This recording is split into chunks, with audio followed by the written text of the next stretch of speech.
Whether or not we like it, TikTok has become an integral part of the music industry. It has become the only way to build hype around upcoming music or promote the profile of certain artists. There is even a Billboard chart that has best TikTok songs. Things has gotten so weird that some of these artists were able to snap a record deal with only songs that they made in their own bedroom using chopped up samples that they didn't clear. I mean, there is a positive side to that, as TikTok became a platform where struggling artists did manage to get some sort of success, and it could potentially change an artist's life overnight.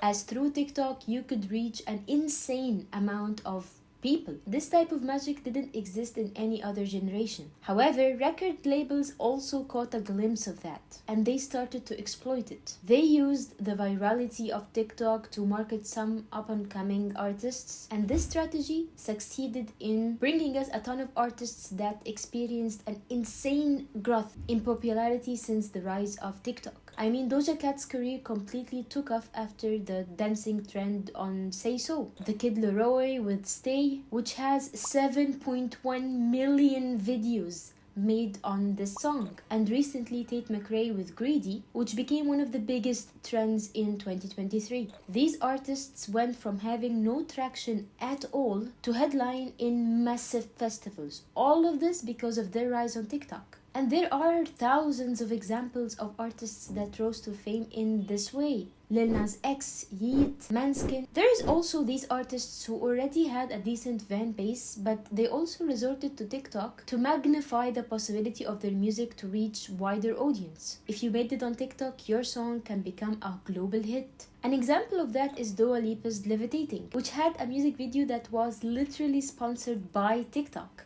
There is a legit argument to be had about the effect on TikTok on the music industry. But that's not what I'm going to discuss today. But we will definitely talk about one of the weirdest, bizarrest incidents that could ever happen because of the power of TikTok. Every now and then, TikTok fans would unearth a song that wasn't even popular when it first came out, and by all means should not appeal to the Gen Z and the users of TikTok in general, and they breathe a new life into this song. They call me Hell. They call me Stacy. They call me Her. 'Cause we are living in a material world, and I am a material girl. One of the most famous examples is Steve Lacy's song Bad Habit. Steve Lacy has been a bright name in the indie scene, and this has been the case for years and years. He worked with major artists such as Frank Ocean, Tyler the Creator, and Kendrick Lamar. He has had a very successful debut album. It earned him a Grammy nomination, but he was not by any means a Billboard Top 100 artist. But all of that changed when Bad Habit went viral on TikTok. It earned him his first #1 song, which seems like a very positive thing, but what happened after that proves that it's the complete opposite. People went to his shows to listen to that song and that song only. Actually, they went to his shows to listen to a specific part of that song. They wanted to hear the song that was trending on TikTok live. When that part came along, they would engage, they would sing along, they would get excited until that part was over. The entirety of the show, no one knows the rest of the song, no one's singing along, no one cares. There are many embarrassing clips that have been surfacing on the internet of him singing for a crowd that isn't familiar with his songs. And they don't react at all, in any way. They only react when that part in Bad Habit comes along.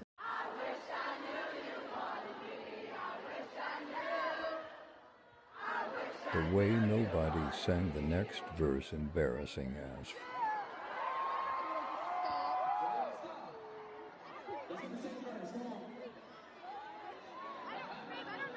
Fans always find a way to ruin something.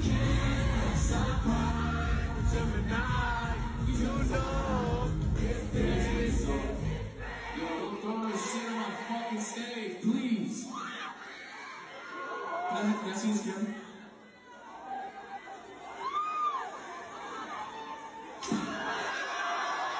These audience that paid money to see him in the first place don't really care about his music. The exact same thing happened to many songs that had no business being a trend on TikTok, such as Money Trees by Kendrick Lamar, Surround Sound by Jid, and The Loneliest Time by Carly Rae Jepsen. A certain part of the song will go viral, becomes a trend because of some atmospheric or harmonic sound that it has. But that part truly doesn't reflect the artist. It doesn't even reflect the song itself. The catch is when the audience listen to the entirety of the song, they don't even like it. This weird phenomena has happened to many artists, but there is this one artist who for some reason had this thing happen to her over 5 times. It seems like every now and then TikTok is obsessed with her. And this artist is none other than the queen of TikTok herself, Mitski, the accidental queen. She became the queen of TikTok without even trying. If I could describe Mitski's music with one word, it would be visceral. It's felt more than it's heard. It feels like an overflow of emotion just compressed in a song. One of Mitski's strongest point is her lyricism and her lyrical focus. She has a poetic style of writing, using allegories and metaphors and similes. She usually tackles subjects that are very mature, like the complexities of a relationship, the feeling of maturing as an adult, anxiety, and the depth of human emotions. Kind of like the exact opposite of what TikTok users seek. However, Mitski's music is so ear-gripping and it's so idiosyncratic. That's why she sticks so bad in people's heads. And even though her songs are so sad and melancholic, this is not the first impression that you get when you listen to her songs. She uses this up-tempo cinematic production and sometimes exaggerated vocals that really doesn't make it seem like the way it is. These quirks are probably the reason why she trends so often on TikTok. People are obsessed with the aesthetics that Mitski creates. TikTok has progressed throughout the year and it changed from being a lip-syncing app to this vibe place. A place where you post aesthetically pleasing videos of your night routine, skin routine, vlog, a day in my life. Whatever people are posting on TikTok, they need a soundtrack to that. And that's where Mitski's music come in. She instantly add a tinge of sophistication and cinematic quality to your TikTok. She has this same effect that Radiohead has had on the movie industry. I cannot count how many times directors have used Radiohead music to elevate a scene, to add the emotional punch to their scenes. The relationship between Mitski and TikTok is truly bizarre. It doesn't seem like a coincidence or a one-off time. She constantly goes viral. People are actually digging up in her entire discography to come up with songs, or more accurately, like part of the songs that have the potential to go viral on TikTok. This relation has raised a lot of concerns for Mitski fans, the hardcore old fans. They think that this type of exposure is not necessarily a positive thing. After all, the major demographic for TikTok are young kids and teenagers. And young kids and teenagers are not the target audience for Mitski's music. Her music is directed for adults because it carries very heavy and dense subject matters. Mitski's OG fans think that TikTok is trivializing her songs, and that the majority of people using Mitski's songs in their videos didn't even get to listen to the entire song. They're afraid and paranoid that the newly found fan base will take up so much space in Mitski concerts, because they will end up being disappointed when they found out that the mental image of the aesthetic queen that Mitski is, it doesn't align with the way she is in real life. And there is some truth to these statements, because Mitski's career and success couldn't be reduced to a 15-second TikTok. Her career started back in 2012, before TikTok ever existed. Let's discuss Mitski's discography. Mitski's debut album Lush came out in 2012. It was self-produced by Mitski herself while she was studying studio composition at Purchase College's Conservatory of Music. And compared to her later works, this album serves as a great entry point for anyone who wants to start listening to Mitski. It's short, straight to the point, and it's not so different from her later music, except that later on she did hone her craft and she utilized all of the resources that she got a hold of to make her music sound bigger. Her second album, Retired from Sad, New Career in Business, was released in 2013. just a year later. It had a similar production process to her first album. It was also self-released by Mitski herself. She was still in her college years, however, it was the beginning of her collaboration with her producer, Patrick Hyland, who worked with her later on every single album. That album is the closest thing that you'll ever get of a concept album by Mitski. This album was her senior project and featured 60-piece student orchestra, and each song of the album had a music video, except Square. And these music videos tell a continuous story. Her third album, Bury Me at Makeout Creek, was released 2014 and was titled after a reference in The Simpsons in an episode called Faith Off. Bury me at Makeout Creek. That was her first album with a record label, and you can instantly sense the rise of the production value. It sounded more rock-oriented and even angrier than the rest of her discography so far. It represented kind of a departure for her artistically. That's mainly because Mitski made this album in a very hectic time of her life. After she graduated, she had to work 2 different jobs to pay her rent. All of that while still pursuing her musical career. Most of this album was recorded in houses and makeshift studios. Mitski also learned to play the guitar just before making this album. That's why the album has a lot of guitar riffs and licks. This album has some of Mitski's biggest hits today, such as Francis Forever and First Love Late Spring. Her fourth album, Puberty 2, was released in 2016, and this album was the album that brought Mitski to the public eye and presented her as a force to reckon with in the music industry, and specifically in the world of indie music, especially after the success of the breakout song Your Best American Girl. It was a powerful rock song. It had an emotionally potent vocal performance. It encapsulated all of Mitski's struggle to fit in and to be validated by the Western culture. The album was praised by major publications and built hype around what would Mitski do later on. And Mitski delivered in her fifth album, Be the Cowboy, in 2018, which is probably her most colorful and lavish album to date, with the majority of Mitski's hits coming from this album, like Washing Machine Heart, Nobody, A Pearl, Me and My Husband. Be the Cowboy was a massive success, and it set the bar too high for Mitski. Even major publications such as Pitchfork and Vulture announced it as the album of the year. Up to that point, Mitski was very consistent with her album releases. Her first 3 albums were released in 3 consecutive years, and the rest of her albums were released 2 years apart. However, Laurel Hill was released 4 years after Be the Cowboy, which was the longest period that Mitski has went without releasing an album. However, coincidentally, this coincides with the existence of TikTok, which made her songs get into many mainstream playlists and charts. In a way, Laurel Hill was a product of that. The album included a lot of catchy choruses, memorable melodies and hooks. It is one of Mitski's easiest album to listen to. Laurel Hill tried to balance the newly found mainstream appeal of Mitski while trying to give her older fans what they've been asking for. It did manage to top the Billboard Alternative chart, and it was the first album for her label to debut at Billboard's Top 200 chart. However, her OG fans didn't actually really enjoy this album, not as much as her previous ones, especially because it followed her most beloved album, and that her fans has been waiting for 4 years. Mitski made up with her fans a year later with the release of The Land is Inhospitable and So Are We,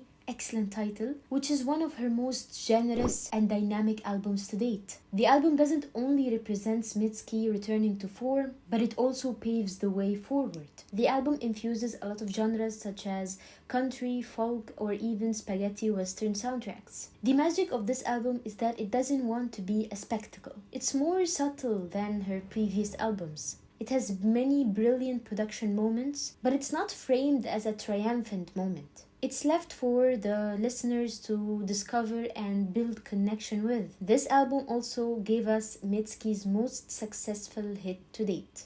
My Love Is Mine All Mine. If I started covering each Mitski song that has went viral, I would be here talking for 5 hours. So I'm just gonna be covering 5 songs that trended for Mitski, each from completely different eras from her decade-long career, and I'll go specifically onto why these songs went viral. Lush's opening track is Liquid Smooth, and it's a brilliant song. Till this very day, it's considered one of Mitski's best songs. And it's easy to know why.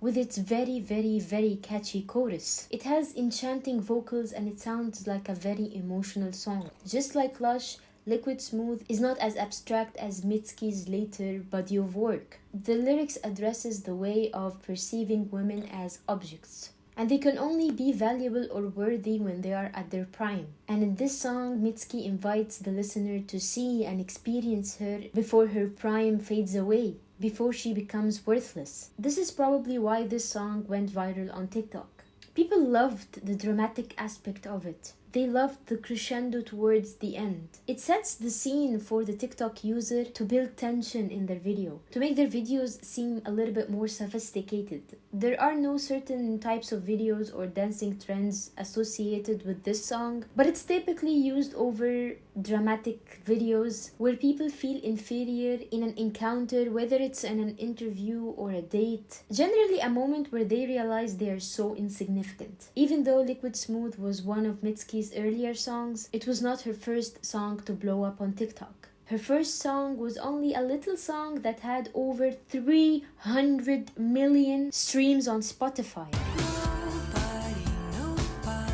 Nobody from her fifth album, Be the Cowboy. It's easily one of Mitski's most popular and famous songs. Even people who don't know Mitski at all will recognize this song.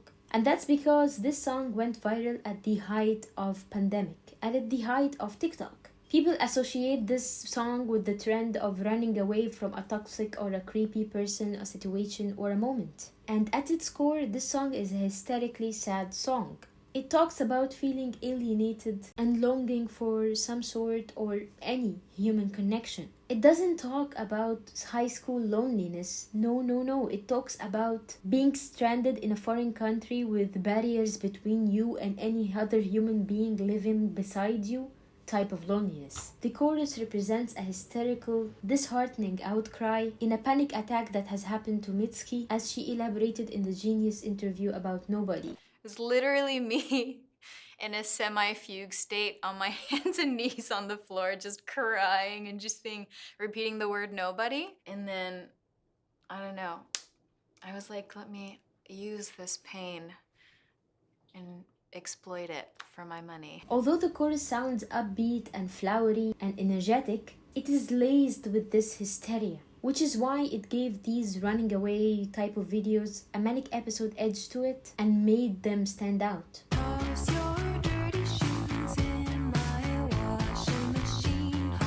Washing Machine Heart is one of the most accessible and catchy songs by Mitski. It's her most streamed song of all time. It's also from her fifth album, Be the Cowboy. It has a super catchy chorus with an incredible melody to it, and it gets carried after the chorus ends and blends into a beautiful violin lead.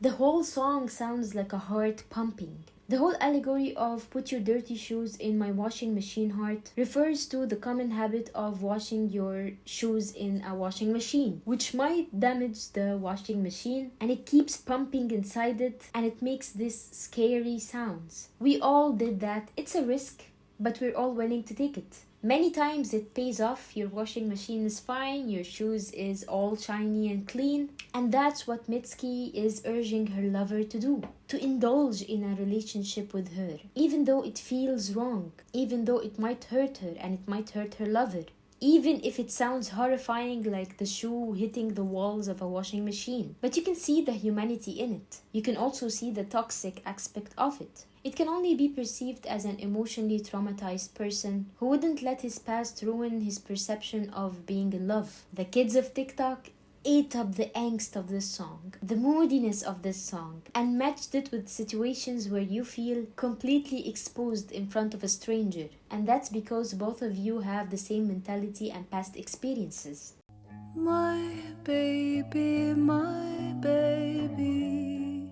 I Bet on Losing Dogs is another emotionally confusing song by Mitski. It's from her fourth album, Puberty 2. And I think you can trace a pattern by now. This song has also a low-key traction on TikTok. It was used more than 30,000 times. And the part that gets used the most is the beautifully endearing intro of the song that says, my baby, you're my baby, say it to me. And it's usually used on these cute videos where someone is caressing a little puppy or a little baby or something cute like that. Mitski meant for this intro to be cute and wholesome and happy. But this is the only wholesome moment of the entire song. It's the silence before the storm, before the song turns into a rough, heart-wrenching rock ballad about getting into relationships that are doomed to fail. In this intro, Mitski shows great affection to her lover, telling him my baby, before asking him for reassurance, you're my baby, say it to me. And while that might sound desperate, you won't give it much second thought, right? I mean, sometimes someone has to ask for reassurance inside a relationship. However, the last line of the intro is what gives it all away and what catches you off guard. And it puts everything into perspective. Because she says, tell your baby that I'm your lady. Instrumentally, the song shifts from being a bubbly dream song into a nightmare, as we come to understand that the reassurance that she's begging for is not normal. It's not casual. She is begging her lover not to leave her for another woman that he's in love with. And for the rest of the song, we witness the first-hand experience of Mitski's exasperation after she humiliated herself and still got rejected. Pretty dark song for wholesome, cute baby videos, right? This is the latest song by Mitski to blow up on TikTok. My Love Is Mine on Mine is her biggest song on TikTok and her latest one too. It was used over 2 million times. It also topped the TikTok Billboard Top 50 chart. The overall reception of My Love Is Mine on Mine has been great ever since its release, with critics saying that this is one of Mitski's best songs to date. And many artists such as Leve, Clairo, and Sabrina Carpenter covering it. Due to the easygoing nature of the song, it encourages TikTok users to use it over wholesome videos. And that's exactly how it's used on TikTok. It's placed over a montage of several wholesome moments in a relationship or in a friendship, or it's played over an aesthetically pleasing shots of a room or a landscape, and the serene vibe of the song adds to it. This song was released this year in Mitski's latest album, The Land Is Inhospitable and So Are We, which is one of the most critically acclaimed of Mitski's albums. And from the surface, My Love Is Mine on Mine sounds like a beautiful song. It's holistic, it's easygoing, it's about love. It's a love song, right? Although there are songs in Mitski's catalog that does fit these descriptions, this one in particular, My Love Is Mine on Mine, does not fit this description. It cannot be further from that. It's pretty devastating. This song talks about the moment when you feel the lack of ownership in every single thing that you own, including your body, the anxiety that comes with it, all your money, all the physical objects that you have, all of your friends, your family members, your body, every single thing that you've ever owned is borrowed. And at some point, you'll have to give all of this back. And as 21st century humans, we are titled to believe that our self-worth is derived from what we own.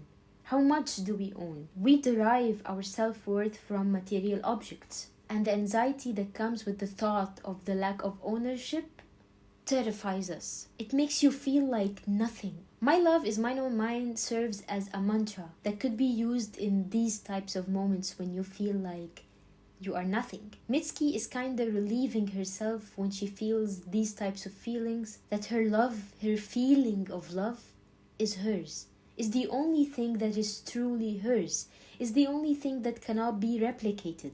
It was born inside her, it's unique to her, and when it's time to give every single thing that she ever had back, even her body, the only thing that stays with her is her love, because it's hers and hers alone. Mitski throughout the entire song is talking to the moon. She's talking to it as if it's an ancient entity that has existed for millions of years and will exist for millions of years, before she was born and after she will leave this world. She's asking it to shine on her body when she dies. She even addresses herself from a third person point of view to elaborate that she is well aware that she has to give every single thing that she has ever owned, even her body, back. And she is elaborating that the only thing that made her okay to come to terms with such a concept is that her love will stay forever even after she dies, just like the moon. As you can tell by now, each and every single song by Mitski has a lot of metaphors and allegories, and the deeper you dive into the lyrics and the instruments, the more meaningful they become. And that's what makes Mitski so unique and different. And you can also tell that these songs' usage on TikTok has little to nothing in common with what the songs actually mean. They are used more like a soundtrack, like an element to enhance the quality of their 15-second videos. This creates a clash between two opposing ideas. The people who love Mitski's songs because they dive deep into it, they analyze it, and they drink it up. Her lyrics, her experience, her instruments, everything about it. And they connect to it on a much spiritual level. And the people of TikTok who came to love Mitski because of her weird vocal inflations, her cinematic production, and her idiosyncrasy. And that's okay, these two communities can coexist and enjoy different aspects of Mitski's music. But there is only one problem that might rise from this. If you are a TikTok fan that happen to enjoy Mitski's 15-second snippets on TikTok, if you like,